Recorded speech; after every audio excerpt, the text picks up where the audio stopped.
Excellence.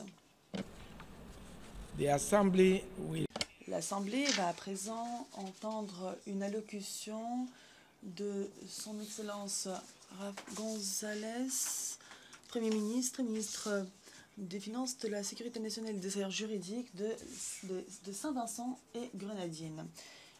Merci d'escorter Son Excellence à la tribune. Je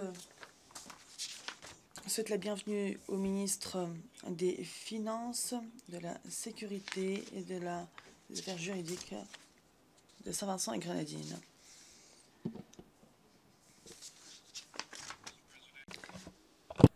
Monsieur le Président, Excellences, Mesdames et Messieurs, dans la Bible, Mortal men live for threescore and le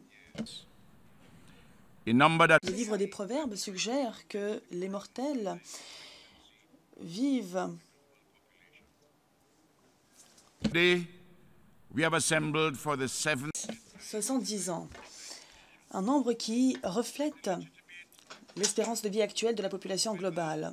Aujourd'hui, nous sommes réunis pour le 70e anniversaire des Nations Unies avec une question légitime, celle de savoir si cette assemblée imparfaite de mortels a connu ses meilleurs jours ou si nous pouvons aujourd'hui renforcer nos principes et notre action pour surmonter les défis de demain.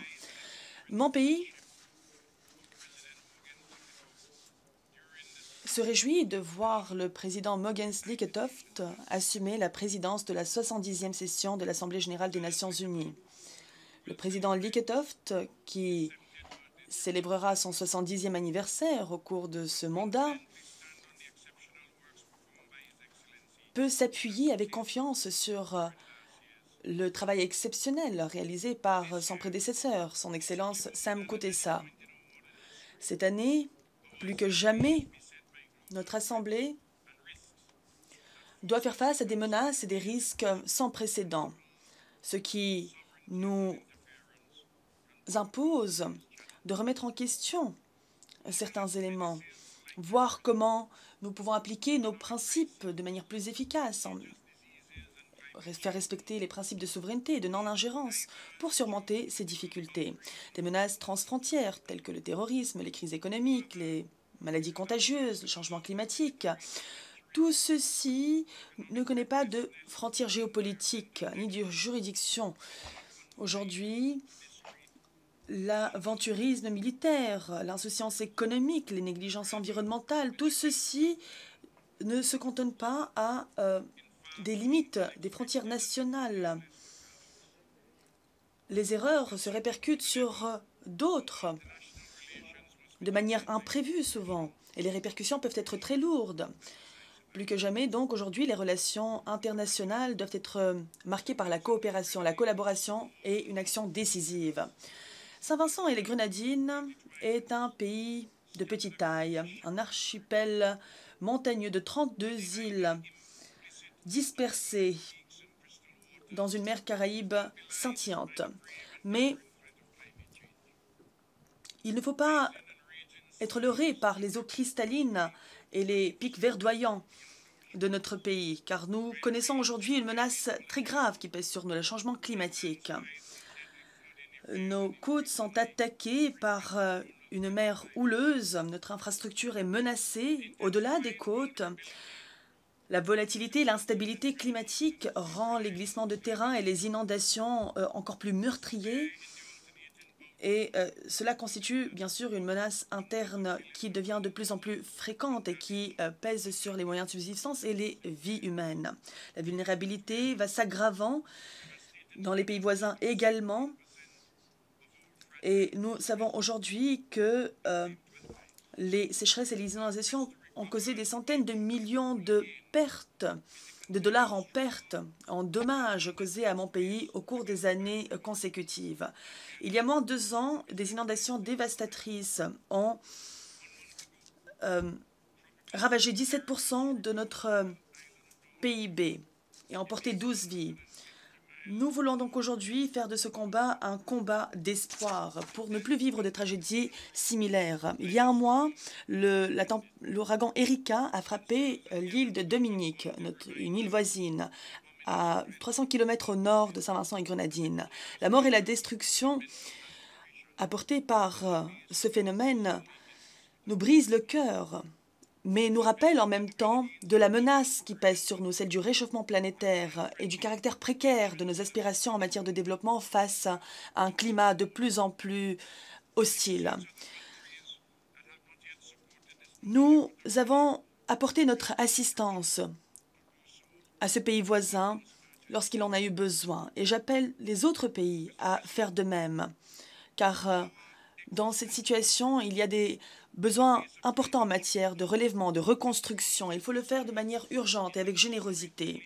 Nos combats existentiels face au changement climatique montrent aujourd'hui qu'il est indispensable de parvenir à un accord juridiquement contraignant dans le cadre de la Convention-cadre des Nations Unies sur le changement climatique. 2 mois nous séparent du délai fixé pour la COP21 à Paris, mais la précarité de notre situation globale ne semble pas être compatible avec le manque d'ambition de nos partenaires. Aujourd'hui, de nos grands émetteurs sont récalcitrants à faire davantage, ce qui risque de faire de la COP21 un ballet diplomatique sans résultat aucun, sans progrès véritable. Quant à mon pays, il a adopté une politique favorisant un avenir respectueux de la planète. Nous sommes en train de tout faire pour assurer notre transition des hydrocarbures vers un bouquet d'énergie renouvelable, solaire, hydraulique et géothermique. Au cours des 3 prochaines années, 80% de notre électricité devra être fournie par des énergies renouvelables. Si nous arrivons à maîtriser notre propre destinée climatique, si nous arrivons à nous protéger contre l'insouciance d'autres émetteurs, nous pourrions peut-être aborder l'avenir avec plus de confiance. Les répercussions de la crise économique et financière globale continuent de peser sur de nombreux pays en développement. Cette crise a fait planer des menaces sur les objectifs du millénaire pour le développement, sur les efforts que nous déployons pour atteindre ces objectifs. Et par conséquent, aujourd'hui, en raison de cette crise, les objectifs de développement durable sont également grevés d'incertitudes. Mais nous ne mesurons pas notre reprise à l'aune de la santé des entreprises ou du taux de croissance économique s'il n'y a pas d'emploi. Il faut réformer l'architecture financière, revoir nos priorités. Le président John Kennedy avait dit un jour, si une société libre ne peut pas aider ceux qui sont pauvres, il ne sera pas possible d'aider les quelques-uns qui sont riches. La forteresse de la richesse n'est pas à l'abri des troubles et de l'instabilité qui naissent de la pauvreté, de la misère. Si nous n'arrivons pas à lutter contre la pauvreté globale dans cette époque marquée par l'excès et l'innovation, nous allons devoir être confrontés à des défis encore plus grands. Gandhi avait dit, souvenez-vous, la pauvreté est la pire forme de violence. Nous ne pouvons pas simplement dire que nous voulons réaliser le droit au développement des populations. Il faut que ce droit devienne une force motrice dans notre action, dans l'action de cette Assemblée au cours des années à venir. Les racines de la pauvreté aujourd'hui, les racines du sous-développement sont profondes, elles sont diverses, mais n'importe quel étudiant d'histoire reconnaîtra l'impact constant, l'impact paralysant du génocide des sociétés autochtones et de l'instauration de l'esclavage dans les États des Caraïbes. Ceci constitue un facteur de sous-développement majeur, un poids historique, une erreur historique à laquelle il faut remédier. Aujourd'hui, je rappelle l'appel lancé par la communauté des Caraïbes, l'appel à prévoir des réparations pour les principaux pays de la communauté des Caraïbes. Notre quête de justice est appuyée par 33 membres de la communauté de l'Amérique latine et des États des Caraïbes et par de nombreux pays progressistes dans le monde entier. La destinée des populations autochtones et l'héritage de l'esclavage et de l'exploitation coloniale n'ont rien à voir avec des prises de position partisanes, politiques. Ce sont là des questions qui ont trait à notre réalité. Nous devons donc aujourd'hui surmonter cette injustice vis-à-vis notamment des personnes d'ascendance africaine. Ces questions doivent constituer un élément central de notre débat pour le développement de l'après-2015 et doivent faire partie de nos efforts conjugués dans le cadre de la décennie pour les populations d'ascendance africaine. Monsieur le Président, aujourd'hui encore, il y a une question qui me préoccupe énormément, qui est douloureuse. La question de la citoyenneté des personnes d'ascendance haïtienne nées en République dominicaine, qui ont été privées de leur citoyenneté de manière rétroactive. Ces personnes ont été déportées de force en Haïti, un pays où certaines de ces victimes n'ont même pas de proches. Je sais que il s'agit là d'une véritable intolérance, une discrimination que nous ne pouvons pas accepter. Dans la communauté des Caraïbes, nous nous sommes engagés à travailler avec la famille des Caraïbes pour venir en aide aux personnes concernées, pour mettre fin à cette tragédie qui intervient au cœur de la civilisation des Caraïbes. Mais nous pensons que l'ONU doit se prononcer sans ambiguïté contre ces mesures. Il ne s'agit pas d'une question migratoire comme celle à laquelle est confrontée l'Union européenne aujourd'hui. Nous ne pouvons pas rester silencieux face à cette violation grave des droits humains. Nous demandons une résolution juste de cette violation cynique des droits humains. Nous exhortons les Nations unies à s'opposer fermement à ceux qui utilisent des arguments injustifiés pour prendre ces mesures.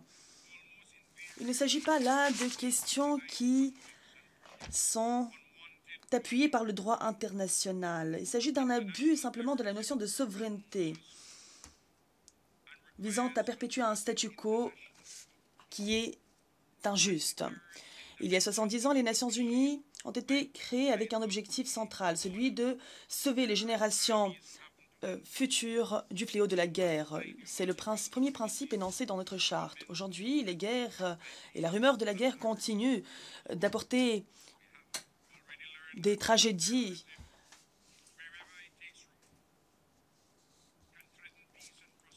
inimaginables à l'humanité. Trop souvent, ces guerres sont le fruit d'une arrogance inacceptable, des décisions qui ne se basent pas sur des faits, mais sur des impulsions idéologiques.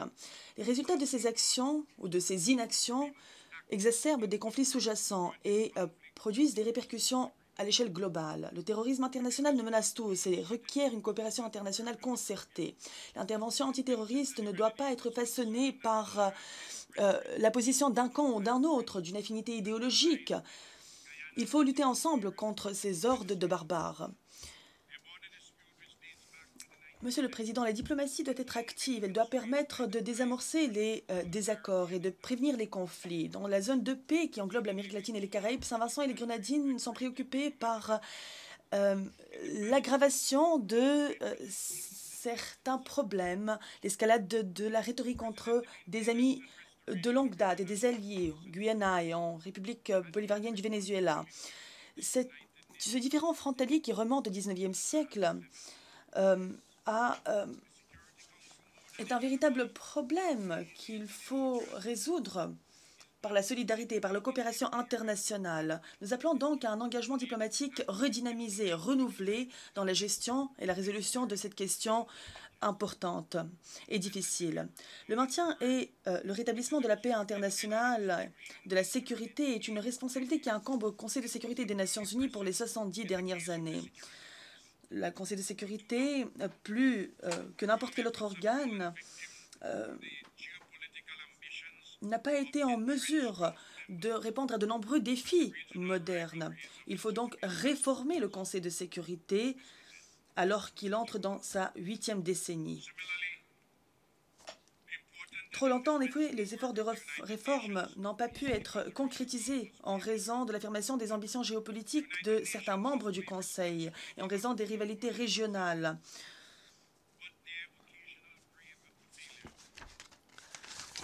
Le travail important et indispensable des Nations unies en matière de maintien de la paix dans le monde entier doit également aller plus loin. Les Nations unies doivent revendiquer leurs responsabilités, notamment pour les échecs en la matière. Nos discours sonnent faux lorsque les Nations unies n'assument pas leurs responsabilités indéniables pour la propagation du choléra en Haïti, qui a fait 9 400 victimes. 400 000 personnes ont été hospitalisées quand cette épidémie s'est déclarée. On ne peut aujourd'hui nier la responsabilité morale qui incombe aux Nations unies dans ce cas. Nous devons condamner également la violence sexuelle en tant que crime de guerre, mais nous devons aussi reconnaître les crimes commis par les soldats de la paix en République centrafricaine. Notre Assemblée a une responsabilité qu'elle doit assumer, celle d'être ouverte et transparente. Nous devons offrir des réparations à toutes les victimes de ces négligences ou agressions commises par les casques bleus. Monsieur le Président, mercredi, je serai à quelques mètres de là où je suis aujourd'hui pour voir se lever le drapeau de l'État de Palestine avec les drapeaux des autres États. Cette décision est extrêmement importante, mais elle ne doit pas nous faire oublier l'importance de la solution des deux États, qui est la seule solution viable. Les réalités sur le terrain, en effet, rendent une telle solution de plus en plus difficile dans les faits. Le conflit entre les États d'Israël et de Palestine est certes complexe, mais la communauté internationale peut le résoudre si elle le souhaite. Nous devons le faire. La position de l'Assemblée est une position claire sur la Palestine. Elle rappelle notre position de longue date face à l'embargo économique et commercial imposé par les États-Unis au peuple cubain. Cet embargo a été maintenu pendant 55 des 70 années de l'histoire des Nations unies. Les pertes peuvent être mesurées à hauteur de milliards de dollars, de centaines de vies et d'innombrables opportunités de développement perdues. Cette année, les présidents Obama et Castro ont fait preuve d'un courage tout à fait louable. Ils ont travaillé ensemble pour surmonter ces nombreuses années de méfiance mutuelle. Mais cette détente bienvenue entre les deux pays n'a pas encore permis de lever l'embargo. Il faut faire beaucoup plus pour libérer le peuple cubain des chaînes de l'injustice, de ce blocus illégal est dépassé. Notre pression, la pression que nous pourrons exercer ensemble est critique.